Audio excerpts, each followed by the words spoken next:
Welcome back to the TOT pod. This is the first one we've done in a while because of various different things. Everyone's been a bit busy, Christmas time, so it's not always been straightforward to get the guys together, but we are here. Unfortunately, this is actually the last place I wanted to be Sunday afternoon after watching that shower of absolute crap, but we have to do it. We're here when we win, draw or lose. That is the way it is, and I'm here with Elliot. How are you, mate? Could be better, I think, it's both of us right now. But yeah, I mean, I'm sure we're going to get into it. But it's good to see I haven't been on for a few weeks, so at least we're back and we can talk about football, even if it was barely football this afternoon. We might be clutching at straws if anyone thinks we're going to be discussing football on this podcast, because let's face it, there wasn't much of that going on at Anfield today. But if you're watching this live or if you're watching this on the replay, I don't know how many people are, but if you do, please make sure you smash the like button. Check out yourfootcard.com, link in the description. Use code TATPOD for 15% off. All sorts of amazing products on that site right now. Go and check them out. Amazing company, showing a lot of faith in us. And yeah, I'm gonna drink my Peroni. There is other beers available as we get through this podcast. It is actually my third one in the last hour or so. So if I say some crazy stuff, that is what I'm going to be blaming it on. I don't actually hate these players, but today they have absolutely done my in. Every single one of them. You're going to get people scapegoating him. No, every single player on that pitch today was absolutely crap. And that is what we're going to discuss. Elliot, you're seeing this United lineup. I branded it as the worst on paper. And I stand by that, the worst Manchester United lineup to start at Anfield in years, as long as I can remember. Whenever United come to Anfield, there's always two or three players, whether it be Bruno Fernandes, Marcus Rashford, even like someone like Martial in years gone by. There's always been a couple of players you're looking at and you're thinking, right, they might come and do something if we're not on our A game today. Today, I looked at that lineup and I didn't get the sense of any of that. Maybe Garnacho at a push, but I looked at it up. I seen Onana, who we know is absolutely terrible between the sticks. We've seen some of the howlers he's made. You've seen Johnny Evans.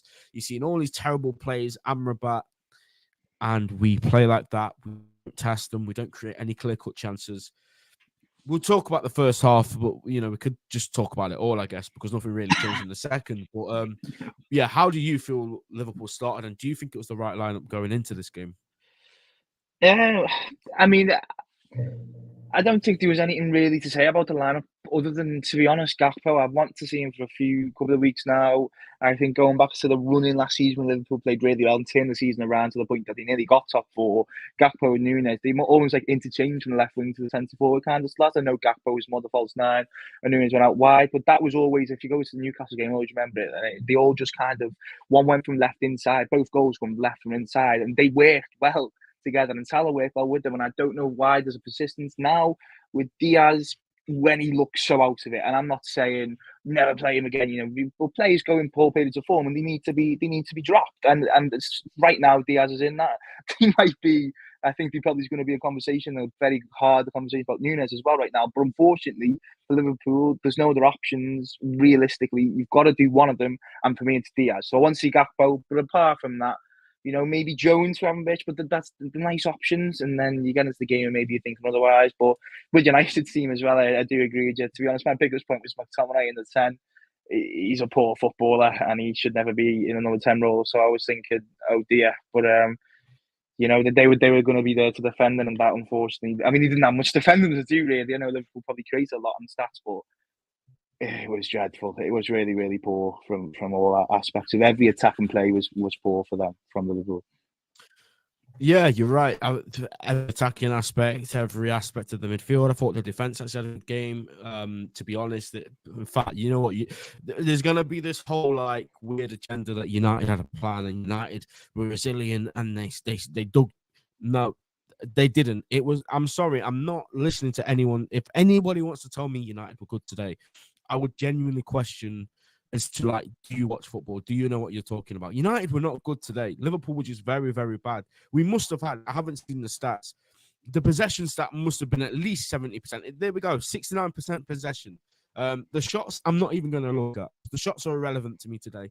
When you see Cody Gakpo and Darwin Núñez and even Harvey Elliott when he came on, Mo Salah, Szoboszlai, the list could go on. Trent Alexander-Arnold taking pot shots from 40 yards out. I'm not looking at shots that I'm not looking at those shots and seeing, oh, we had 39 shots today, 34, sorry. 8 of them were on target. 8 shots out of 34 on target today. It's absolutely embarrassing. I don't know what the plan was. I don't know why they thought that was going to be the best way to get past this United defense and goalkeeper. I don't know. I just wanted to see Liverpool calm things down a bit, get a foot on the ball, be calm, be patient, and the opening would have come. It would, because United are not good. Ten Hag's not tactically brilliant. The United defenders, like I've said, Johnny Evans a few times, he's not good enough. So if we just, kept the ball, I'm almost certain that one big chance would have come. And if we took it or not, that's a different question. But everything was rushed. Everything was disjointed.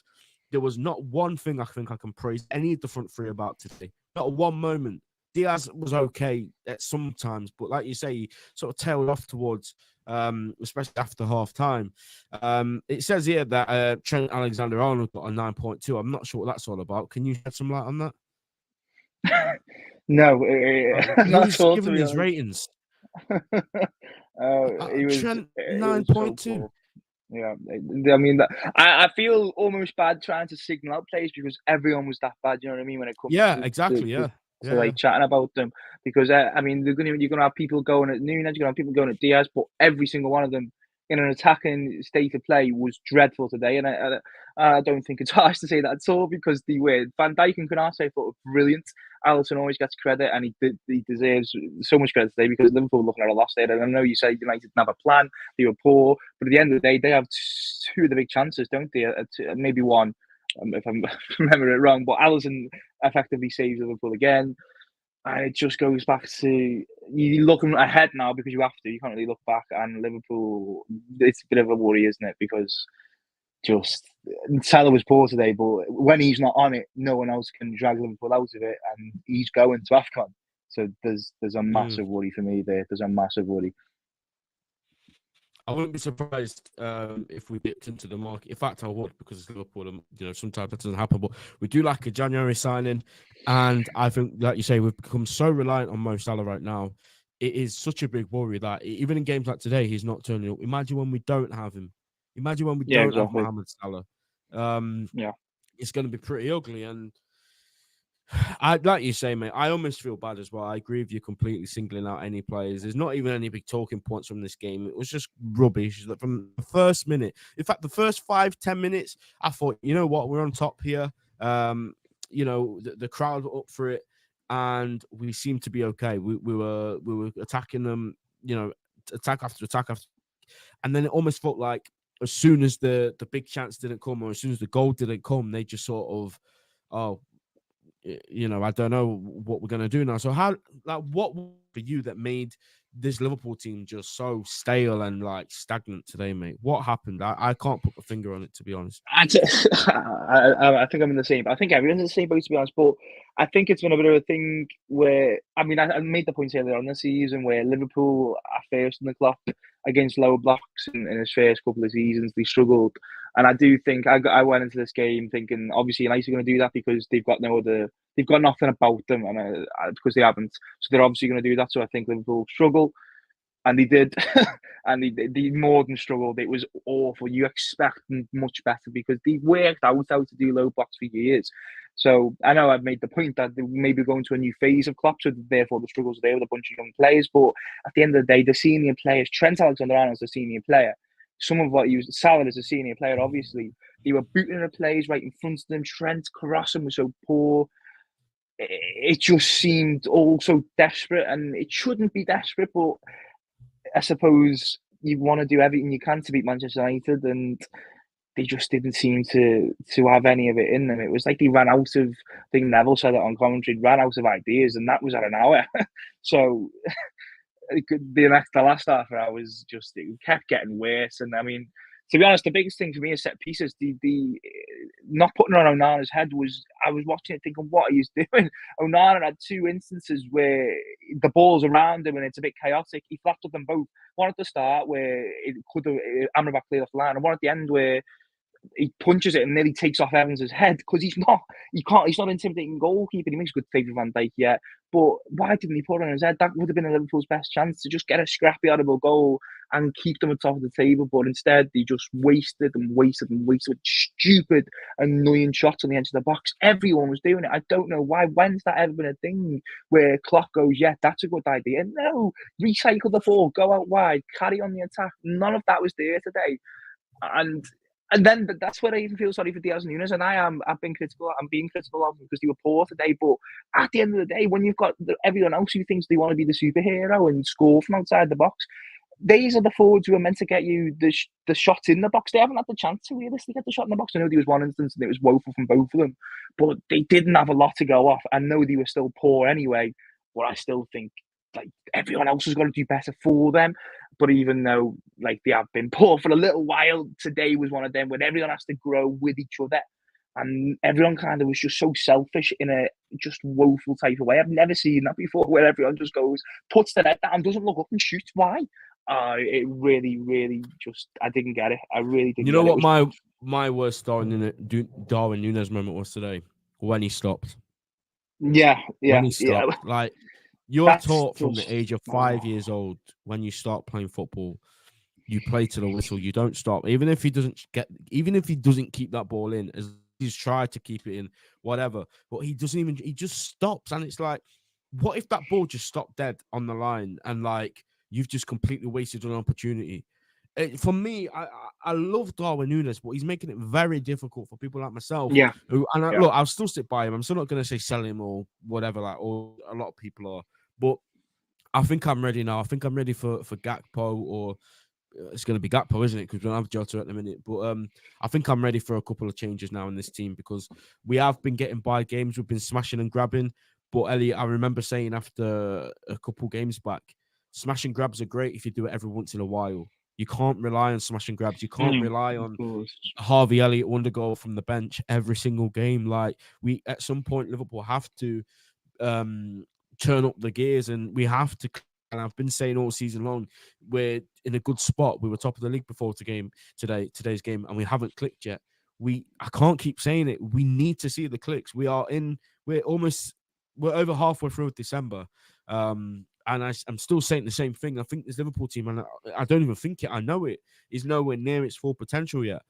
But as each passing games go by, I'm not really seeing too much improvements from the previous game. Do you agree with me? Yeah, I do agree. I think that they've almost like fast tracked themselves into a title race because no one wants it, if that makes sense. Because City, I remember after Liverpool beat Wolves 3-1, I made a point saying City. I know everyone goes, "Oh, City, you can never count them out." Obviously, you can't. You can go on an 18-game winning one, whatever. But they're nowhere near what they were. I'm sorry, they have two keeps on the bench every week, and they can't fill the bench still. Arsenal are doing what you've just said. It's not sustainable. Grabbing wins. It's 1-0, 2-1s, and that's what Liverpool are doing. But at times, they looked like there was a spark and everyone was buzzing. Last few weeks, I think that has probably gone a little bit. I think that probably goes with Szoboszlai's little drop in form as well. I think that's very, very important. He looked like he was everything, and then now he's not everything. Liverpool kind of just died down a little bit. And I wanted Elliott to start, but he obviously starts on Thursday and he wasn't great. I know it's a meaningless game, which no one really cares about. Well, they shouldn't anyway, but it's one of them now. But it's like too many changes in games as well. I think that kind of like isn't great. What was the midfield at one point today? It was like a 4-4-2 with Endo and Trent. And then Endo's the one going forward. I mean, Endo's got a like nice little strike on, to be fair, and he played well, by the way. Maybe doing a bit of a disservice by only crediting Van Dijk and Alisson, but it didn't make sense. And then you've gone to that system change. What like 10, 15 minutes in the second half to do another system change 15 minutes later. And it's like when you're in bad form on FIFA and you don't know what to do and you've gone three at the back and everything, and it's just mental. Because what was the plan? Jones on the wing. Come on, that was 2020.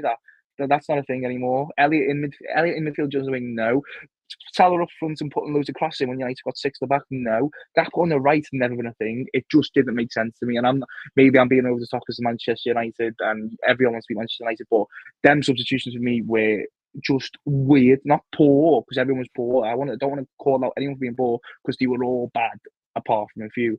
They're just weird. It was a weird performance. And it was almost like it got to the last 20 minutes and they all just thought, it's not happening. And the crowd was the same. And I think everyone was the same watching. I was the same watching it anyway. It was just inevitable that Liverpool weren't going to get anything from that. No, absolutely agree.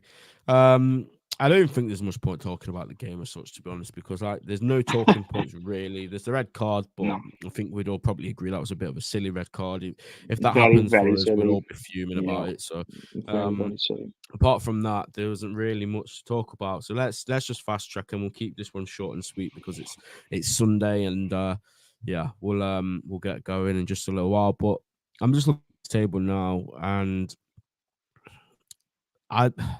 I think that there was a lot of not false hope because, like you said, the league's still on. The league is still there. Of course, it is. We're 1 point off the top, and we still got Arsenal to play at home and away.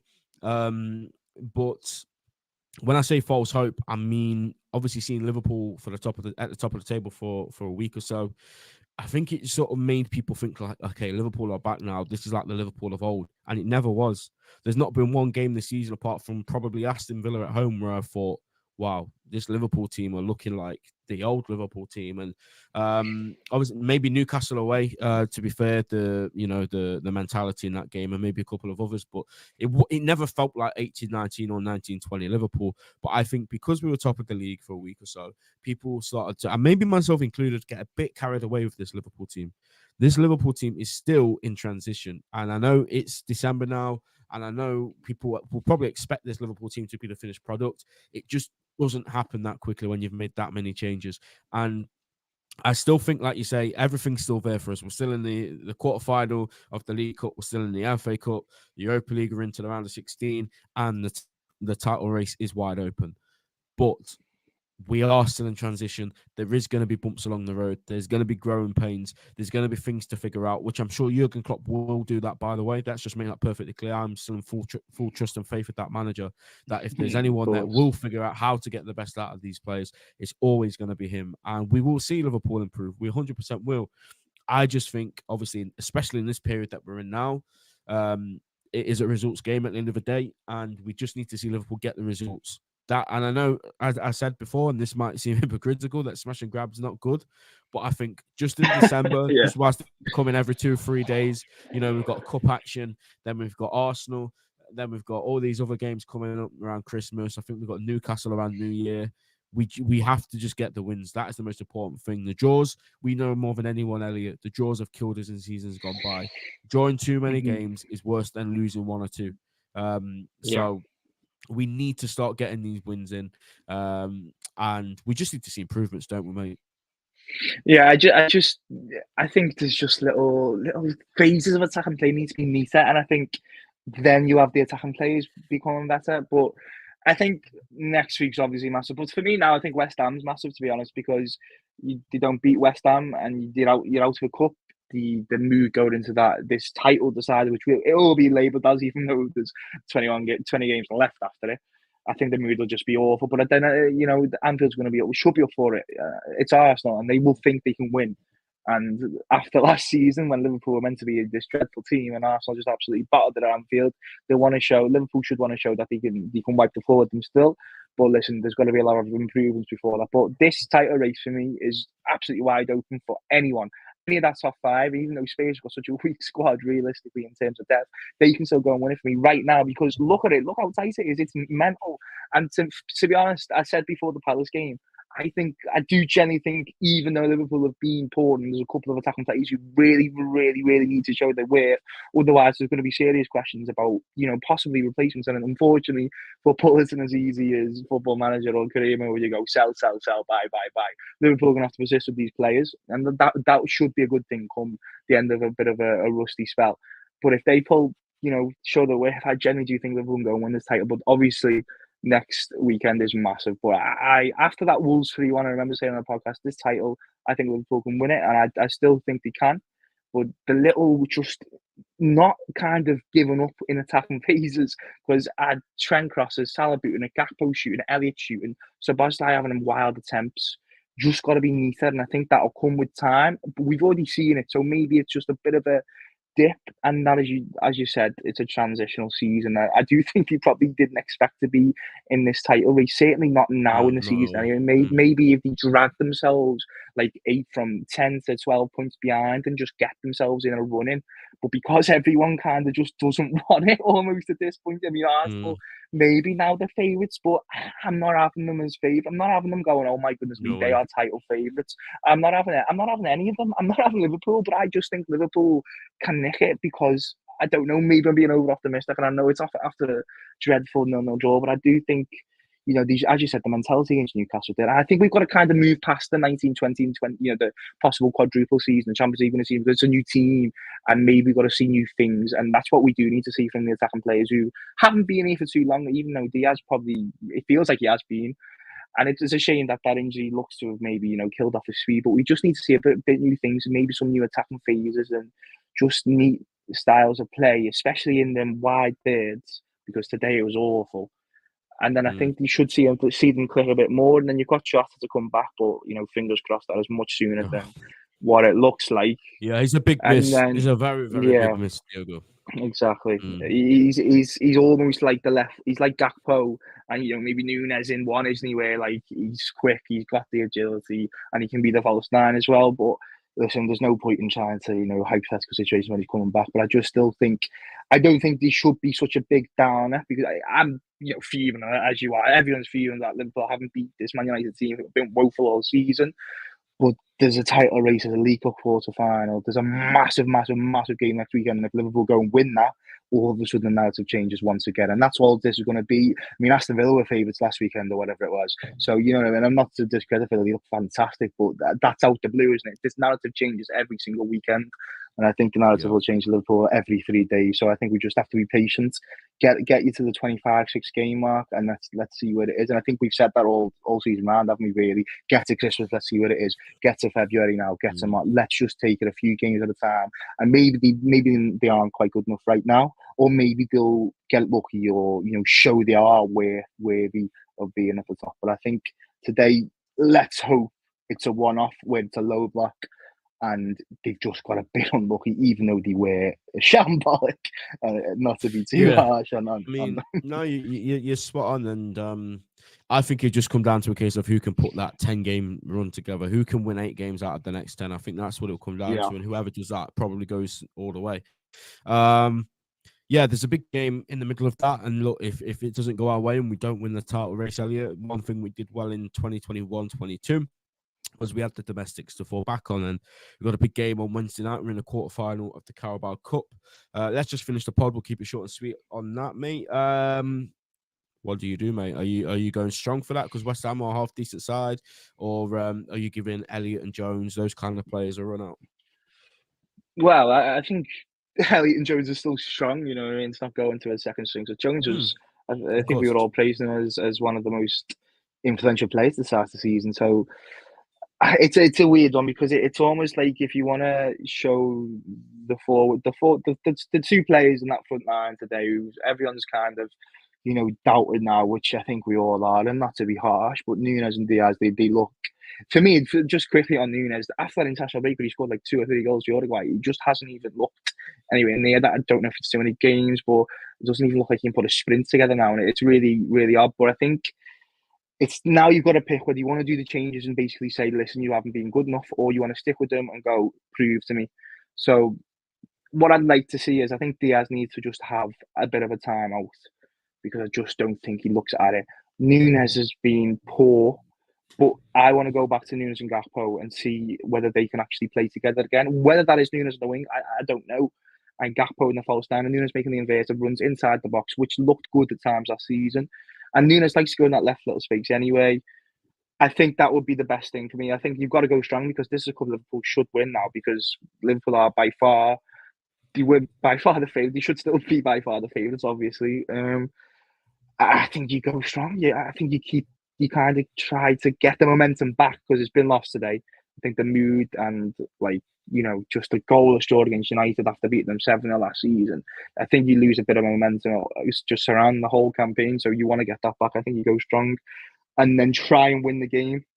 as early as possible. But West Ham will go. We know what Moyes is like. He'll go with a low block. He even done it today when they were only 2-0 at home. Um, so that shows everything about him. So Liverpool, I think Liverpool struggle, to be honest, but I think they need to, like the first 10 minutes today, just go at them and get that early goal and prove that they are better than the team that are playing. So then everyone can just relax and Yeah. the free flowing football returns. I don't think I'd go Szoboszlai. I think I would do Elliot Jones, and I'm wary of Endo playing too much, if that makes sense, because I thought he was great today, but he could look a bit leggy if you play him again. So there'd be a decision there, but there isn't really an option, is there? Because I don't know what McAllister will have to wait and see with that. So yeah, it's a bit of a difficult one, but I think that's to go strong. The bench wasn't even that great today, wasn't it? Like the likes of McConnell and there was another one, I think, but not to discredit them. But when they're on the bench, the squad's looking a bit thin. So I don't think Klopp really have too many options, to be honest. Yeah, 100%. And I agree with you. I want to take everything seriously. I heard people on Spaces today saying we need to sacrifice cups, and I'm like, well, with all due respect, what if we don't win the league? I don't want a trophyless season. Yeah, We've only got a few years left with Klopp, unless he signs a deal, which hopefully he does. I want to win as many trophies as we can in that time, and that means that I want to win the League Cup, I want to win the FA Cup, I want to win the Europa League, I want to win everything. And like we said earlier, if we were to go and beat West Ham and then beat Arsenal in a matter of 3 or 4 days, the whole dynamic just completely changes again, and everyone's starting to believe again, everyone's starting to dream again. It's just this cycle, and yeah, I obviously want to beat West Ham on Wednesday evening. I want to see a good performance. I want to see a strong lineup. Maybe the odd player will come in, like maybe a Conor Bradley or something like that. I'm not too sure what he would do regarding that. But I certainly wouldn't go to the extent of what we did the other night. Because I think we get battered if we did that. Yeah. But at the same time, Jurgen Klopp probably will have the Arsenal game in the back of his mind. But look, I just want to win trophies. So therefore, I hope we see a strong lineup. I hope we see a good performance, and I want to progress to the semi-final, and then hopefully, we have a really good chance to get into Wembley again, which is just the best thing to happen. So. Yeah, guys, we are going to wrap it up there. We're going to leave it short and sweet. We're probably going to do more half-an-hour pods, especially as we get closer to Christmas, because let's face it, everyone's got chocolate to eat, beers to drink, Christmas movies to watch, and football to watch, of course. Not today, but throughout Christmas, obviously, there's going to be more football going up until 8 o'clock. So we'll try to keep them short and sweet. Tev, I understand. I will never be off the train. I want him to have a few games on the sideline, maybe 1 or 2, because 10 games without a goal is not good enough for any forward ever, no matter what level you play at. So I think maybe 1 or 2 games. Oh, but then again, maybe West Ham is the game for him. Who knows? I will never leave the Nunes train, because I still think Nunes will be the one with the final laugh. I see a lot of promise in him, and I know he's getting on. He's 4 and he's not exactly a kid. But no, I'll come down soon for it. Thank you. You've interrupted me now. I don't know what I say, but yeah, I'll never leave the Nunes train ever. I'll always be on that. Like I said, I've seen enough in him to know that there is a player in there. I don't know what's going on in his head, but we will soon see. But guys, smash the like button if you haven't already. Subscribe to the channel, and we'll see you next time. Take care.